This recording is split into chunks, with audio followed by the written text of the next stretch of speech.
Aussi, travailler sur l'autobiographie, c'est particulier en bande dessinée, parce que très souvent, ceux qui racontent l'histoire, ils la dessinent aussi. Donc c'est très rare, je crois, je trouve même pas d'exemple dans ma tête pour dire que quelqu'un confie son histoire personnelle à un dessinateur. Donc je pense que c'est vraiment, je pense que personne d'autre pourrait dessiner Marzi à part Sylvain, parce que c'est vraiment la personne qui me connaît le mieux et qui sait parfaitement entrer dans cet univers-là. Et que oui. J'ai été obligé de devenir une petite fille polonaise en fait pour faire cette série. Avec le tutu. J'en ai pas porté tant que ça. On en parle pas. Non, pas tant. Mais est-ce qu'il n'y a pas aussi autre chose qui est le rêve? D'ailleurs, là, souvent, il revient.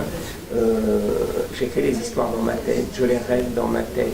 Et même déjà, quand il y a ce voyage en colonie, pour moi, la colonie, c'était effroyable. On m'arrachait de mes parents, j'en pleurais, c'était terrifiant. Et vous, il y a ce rêve de ce qu'on va découvrir. Déjà, il y a une espèce de projection vers la mer, alors qui n'est pas un lieu non plus innocent. Mais c'était toujours la curiosité, et puis j'ai toujours eu envie de partir, d'aller ailleurs, de voir autre chose. Et que, ouais, c'était un rêve quand vous vivez dans un endroit complètement enfermé, et que déjà la Pologne, c'est un pays fermé. Et puis la famille, cellule familiale avec ma mère, c'était très fermé aussi. Donc d'un seul coup, pouvoir en sortir, ça permettait de m'aérer la tête et puis de voir autre chose. Je pense que c'était vraiment surtout ça pour moi. Mais est-ce qu'il n'y a pas déjà une petite fille rêveuse au départ? Et que ce qui va changer la forme et ce qui va amener aussi la nouveauté, c'est ça. C'est-à-dire mettre le rêve, mais même de façon réelle, c'est-à-dire qu'il n'est pas de façon surréaliste comme chez Amélie Nothomb ou d'autres, mais il est un peu quand même dans cet esprit belge, mais il est réaliste. C'est un rêve possible, qu'on peut toucher, qu'on peut atteindre. Il n'est pas inaccessible comme dirait Brel dans Don Quichotte. Possible, oui. Possible. Je que des rêves comme ça, c'est triste. Oui, mais je pense que c'est lié déjà à sa condition d'enfant unique, qui a des parents un petit peu âgés et qui se retrouvent assez isolés. Du coup, c'est une sorte d'échappatoire, le rêve et la projection comme ça. Il y a un univers intérieur très fort chez Magena qui s'exprime maintenant par l'écriture. Et puis il y a quelque chose d'assez amusant aussi, c'est que son prénom en polonais signifie les rêveries aussi. Si on fait une traduction du terme, ça peut signifier rêverie. Donc c'est assez marrant. Ouais, il y a quelque chose qui est une évidence. Mais chez les parents, il y a à la fois le parent allemand, le père, qui la coupe, qui nous a mis un jeu électronique qui va vous permettre de vous faire bien voir vos copains. Vous êtes maligne quand même, à quelque part. Je le fais pas exprès. Non, c'est vrai. C'est comme ça que vous l'avez eu avec un jeu vidéo. Non, pas Niveau jeu vidéo, je suis larguée. Moi. Et puis il y a la mère qui est cette espèce d'ouverture. Ouais, non, enfin non, ta mère. Ah, la mère, ma mère. Ok, oui. D'ailleurs, c'est assez étonnant parce que il y a la mère qui serait de l'ancienne saison, oui. Le communisme dur, monolithe, et qui aimante quand même quelque part. Oui. Au moment où on espère, pour vous, il y a ce père qui est l'ouverture, qui est l'après, qui est la saison que vous êtes en train d'ouvrir. C'est pas ça?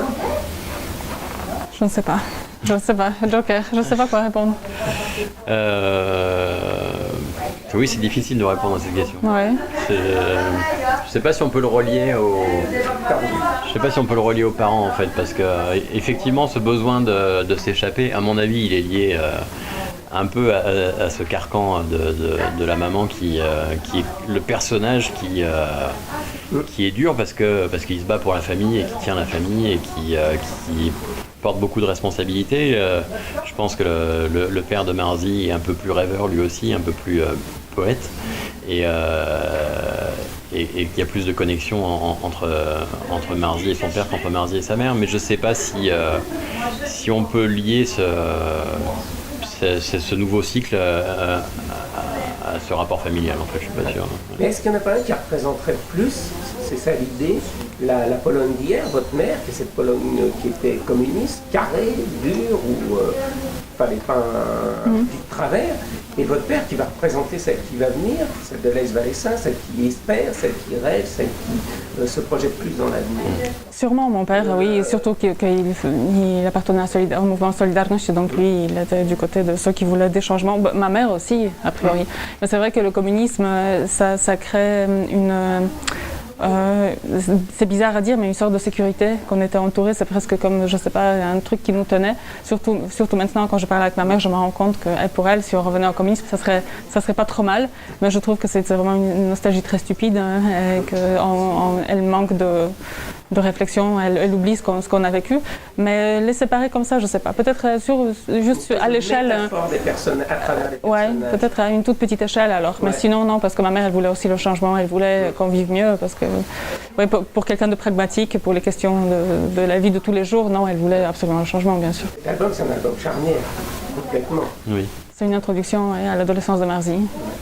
Et c'est en même temps la fin d'un cycle et le début d'un autre. C'est-à-dire qu'on sent qu'il y a à la fois ce communisme qui s'est achevé dans la première partie, qui est encore là, à travers votre amie, la petite fille qui parle français, etc., qui va vous faire découvrir Jean de La Fontaine, vous savez.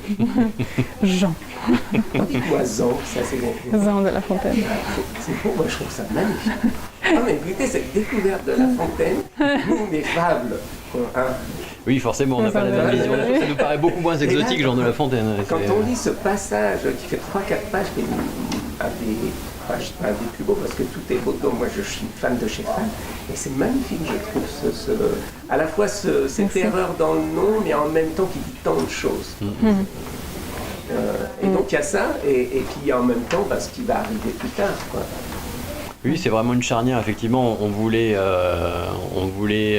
sortir de cette période très enfantine et très innocente et faire de Marzi un personnage qui est beaucoup plus dans l'action à partir du moment où elle grandit. Et cette manière de le mettre en scène, la narration différente par rapport aux autres albums, on avait plus de l'illustration, plus des instantanés que des grandes séquences comme on l'a dans celui-ci, permet beaucoup plus d'interaction entre les personnages. Avant on avait du texte en narratif, là on a du texte en dialogue quasi uniquement. Et du coup elle devient acteur de la série alors qu'elle était plus observatrice avant. Là elle devient actrice. Et ça nous permet effectivement de ranger pas mal de choses par rapport à tout ce qu'il a construit jusqu'à maintenant. On en reparle, il y a des références aux albums précédents, mais il y a aussi toute cette ouverture sur la suite, sur le fait qu'elle est en train de grandir, qu'elle est en train de faire des vrais choix, des choix sur ce qu'elle veut devenir et ne pas reproduire ce que sa famille est, des envies d'émancipation, de voyage, et ça c'est effectivement la suite de la série qui va arriver. Et la mer, justement, c'était pour ça qu'il fallait que ça soit cette colonie à la mer. Parce que c'est l'horizon, c'est la seule colonie que j'ai faite. Donc c'était très, vous voyez, très simple. Moi j'avais le droit tous les ans. Oui. C'était la dernière année. Donc j'ai réussi à la voir, donc ça c'était chouette. Voilà, donc c'était la seule. C'était bien parce que la mer, effectivement, c'est l'ouverture. C'est la renaissance. Oui, aussi, ouais, peut-être. Ouais, parce qu'il y a beaucoup de... moi j'aime bien les symboliques, mais il y en a plein quand même. Aussi dans le choix des couleurs, dans ces couleurs qui vont être un peu sombres au départ, qui vont s'ensoleiller par la suite, qui vont terminer carrément sur des horizons, des perspectives lointaines, qui sont un peu plus renfermées au début, quand on est dans le marché, dans le cadre. Oui. C'est voulu ça ou c'est inconscient, vous allez me dire? Je pense que quand on va vers la plage, vers la nature, c'est voulu, on quitte la ville, la civilisation, et puis on plonge dans quelque chose de très simple, naturel, et que c'était une évidence de faire des couleurs comme ça, surtout en été. Je pense qu'il y a même un côté très plaisant de dessiner. Ouais, il y avait un besoin de s'affranchir un peu de tous les albums précédents où on était quand même dans le même univers, on était dans cette cité ouvrière avec énormément d'HLM, cette usine, on était un peu à la campagne aussi, mais j'avais pas eu l'occasion d'exploiter encore cette partie de la Pologne qui est belle aussi et qui donne une autre image du pays. Et puis effectivement, c'est quand même la première fois dans Marzi où on la voit vraiment partir pour un certain temps loin de son univers habituel, être confronté à des nouvelles choses, être confronté à des réflexions, à des choix aussi qui, voilà, comme je le disais tout à l'heure, qui vont amener une nouvelle direction à la série. Donc cette ouverture était nécessaire. C'est à la fois une symbolique dans l'histoire et puis un plaisir de dessinateur, forcément.